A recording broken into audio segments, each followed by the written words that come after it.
ഈശോ നാം പ്രാവശ്യം വീഴുന്നതിനെ അനുസ്മരിക്കുന്നതാണ് കുരിശിന്റെ വഴിയിലെ 9-ാം സ്ഥലം. രക്തം വാർന്നൊലിച്ച് ശരീരമാകെ തളർന്ന് മാരകമായ മുറിവുകളുമായി കാൽവരി കുന്നിന്റെ മുകളിൽ എത്താറായപ്പോൾ ഈശോ 3-ാം പ്രാവശ്യം മണ്ണിലേക്ക് മുഖമിടിച്ച് വീഴുന്നു. ഈ വീഴ്ച ഏറ്റവും വേദന നിറഞ്ഞതാണ്. ഓരോ വീഴ്ചയും മനുഷ്യരാശിയുടെ പാപഭാരത്തെയാണ് സൂചിപ്പിക്കുന്നത്. വീണ്ടും വീണ്ടും പാപത്തിൽ വീണു പോകുന്ന നമ്മുടെ അവസ്ഥയാണിത്. എന്നാൽ വീഴുന്നതിലല്ല, വീണ്ടും എഴുന്നേറ്റ് നിത്യജീവൻ ലക്ഷ്യമാക്കി യാത്ര തുടരുന്നതിലാണ് രക്ഷയെന്ന് ഈശോ കാണിച്ചു തന്നു.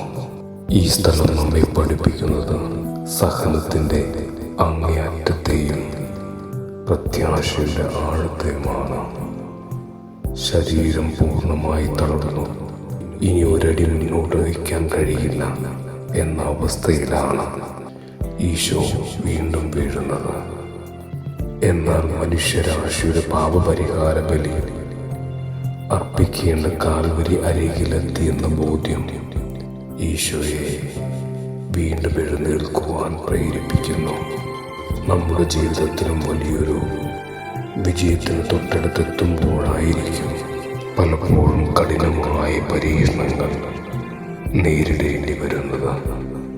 അവിടെ തളർന്നു പോകാതെ മുന്നോട്ട് പോകുവാനുള്ള കരുത്താണ് ഈശോ കാണിച്ചു തരുന്നത്. കാൽവരിനാഥനായ ഈശോയെ കുരിശിൽ പരിഹസിക്കപ്പെട്ട, സ്നേഹിതരാൽ പരിരചിക്കപ്പെട്ട ക്രൂരമായ മർദ്ദനമുറകളിൽ തളർന്നുലഞ്ഞ അങ്ങേ മുഖം ഹൃദയത്തിൽ ഞങ്ങൾ കാണുന്നു. മനുഷ്യപാപത്തിന്റെ കഠിന ഫലമായിരുന്നു അവയെല്ലാം. ഞങ്ങൾ ഏറ്റുവാങ്ങേണ്ട പീഡകൾ അങ്ങ് അനുഭവിച്ചു. കാരുണ്യനാഥ, സ്നേഹപിതാവേ, ഞങ്ങളുടെ മേലും ലോകം മുഴുവൻ്റെ മേലും കരുണയായിരിക്കണമേ എന്ന് ചങ്കുപൊട്ടി പ്രാർത്ഥിച്ചുകൊണ്ട് അനുതാപമോടെ ഈ സ്ഥലത്തെ നമുക്ക് ധ്യാനിക്കാം.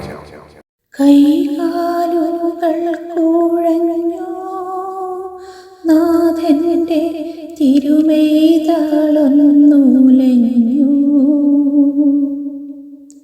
കുരിശുമായി 3-മതും പൂഴിയിൽ വീഴുന്നു ദൈവപുത്രൻ. മെഴുകുപോലെന്നോടെ ഹൃദയമൊരുകി, കണ്ടം വരണ്ടുണങ്ങി. താണുപോയി നാവെന്റെ ദേഹം നുറുങ്ങി, മരണം പറന്നിറങ്ങി. വളരുന്നു ദുഃഖങ്ങൾ, തളരുന്നു ഭൂമേനി, ഉരുകുന്നു കരളിന്റെ ഉള്ളം. 9-ാം സ്ഥലം. ഈശോ 3-ാം പ്രാവശ്യം വീഴുന്നു. ഈശോ മിശിഹായെ, ഞങ്ങൾ അങ്ങേ കുമ്പിട്ട് ആരാധിക്കുന്നു. എന്തുകൊണ്ടെന്നാൽ വിശുദ്ധ പുരുഷനാൽ അങ്ങ് ലോകത്തെ വീണ്ടും രക്ഷിച്ചു. മുന്നോട്ട് നീങ്ങുവാൻ അവിടത്തേക്ക് ഇനി ശക്തിയില്ല. രക്തമെല്ലാം തീരാറായി. തല കറങ്ങുന്നു, ശരീരം വിറയ്ക്കുന്നു. അവിടുന്ന് അതാ നിലം പതിക്കുന്നു. സ്വയം എഴുന്നേൽക്കുവാൻ ശക്തിയില്ല. ശത്രുക്കൾക്ക് അവിടുത്തെ വലിച്ചെഴുന്നേൽപ്പിക്കുന്നു. ബലി പൂർത്തിയാകുവാൻ ഇനി വളരെ സമയമില്ല. അവിടുന്ന് നടക്കുവാൻ ശ്രമിക്കുന്നു. നീ പീഡിപ്പിക്കുന്ന ഈശോയാകുന്നു ഞാൻ എന്ന് ശാപങ്ങളോട് അരുൾ ചെയ്ത വാക്കുകൾ ഇപ്പോൾ നമ്മെ നോക്കി അവിടുന്ന് ആവർത്തിക്കുന്നു. ലോകപാപങ്ങൾക്ക് പരിഹാരം ചെയ്ത കർത്താവേ, അങ്ങേ പീഡകളുടെ മുമ്പിൽ ഞങ്ങളുടെ വേദനകൾ എത്ര നിസ്സാരമാവുന്നു. എങ്കിലും ജീവിതഭാരം നിമിത്തം ഞങ്ങൾ പലപ്പോഴും ക്ഷീണിച്ചു പോകുന്നു. പ്രയാസങ്ങൾ ഞങ്ങളെ അലട്ടിക്കൊണ്ടിരിക്കുന്നു. ഒരു വേദന തീരും മുമ്പേ മറ്റൊന്ന് വന്നു കഴിഞ്ഞു. ജീവിതത്തിൽ നിരാശരാകാതെ അവയെല്ലാം അങ്ങേയോർത്ത് സഹിക്കുവാൻ ഞങ്ങൾക്ക് ശക്തി തരണമേ. എന്തെന്നാൽ ഞങ്ങളുടെ ജീവിതം ഇനി എത്ര നീളുമെന്ന് ഞങ്ങൾക്കറിഞ്ഞുകൂടാ. ആർക്കും വേല ചെയ്യാൻ പാടില്ലാത്ത രാത്രികാലം അടുത്തു വരികയാണല്ലോ. നമുക്ക് പ്രാർത്ഥിക്കാം.